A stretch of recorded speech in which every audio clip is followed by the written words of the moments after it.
पर।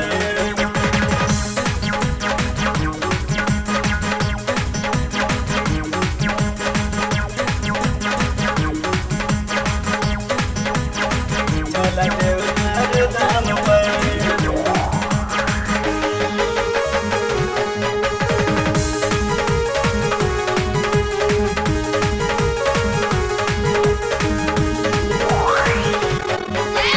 लमहर डगरिया देखना कंवरिया बाबा के नाम पर। लमहर डगरिया देखना कंवरिया बाबा के नाम पर। चल चल कंवर ले लो चला देवघर धाम पर। चल चल कंवर ले लो चला देवघर धाम पर। लमहर डगरिया देखना कंवरिया बाबा के नाम पर। लमहर डगरिया देखना कंवरिया बाबा के नाम पर। चल चल कंवर ले लो चला देवघर धाम पर। चल चल कंवर ले लो चला देवघर धाम पर। चला देवघर धाम पर।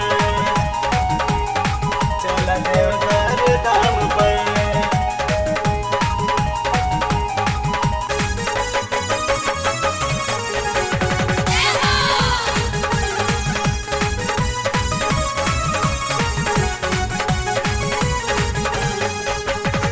कान्हिया पे घट्टा पड़ल पौआ में गिट्टी गड़ल। कान्हिया पे घट्टा पड़ल पौआ में गिट्टी गड़ल। बाबा के नगरिया पहुँच कंवरिया रहना आराम पर। बाबा के नगरिया पहुँच कंवरिया रहना आराम पर। चल चल कंवर ले लो चला देवघर धाम पर। चल चल कंवर ले लो चला देवघर धाम पर। चला देवघर धाम पर। चला देवघर धाम पर।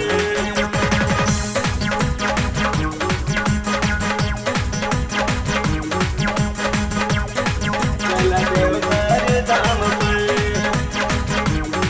चला देवघर धाम पर।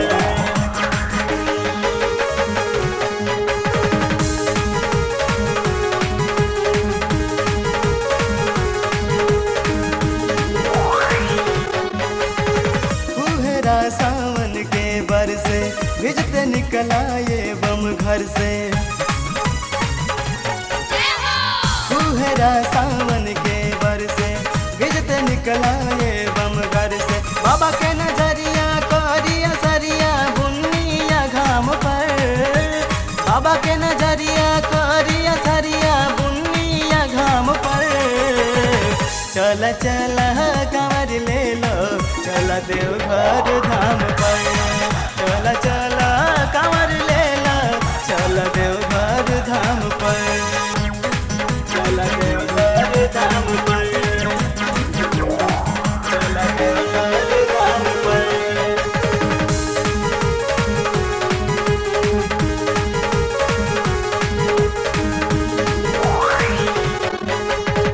देखा अन्नू अब की बेरी होखे नहीं फिरो देरी। देखा अन्नू अब की बेरी होखे नहीं फिरो देरी। बीते शुभ घरिया संजीव कंवरिया तामे झाम पर। बीते शुभ घरिया संजीव कंवरिया तामे झाम पर।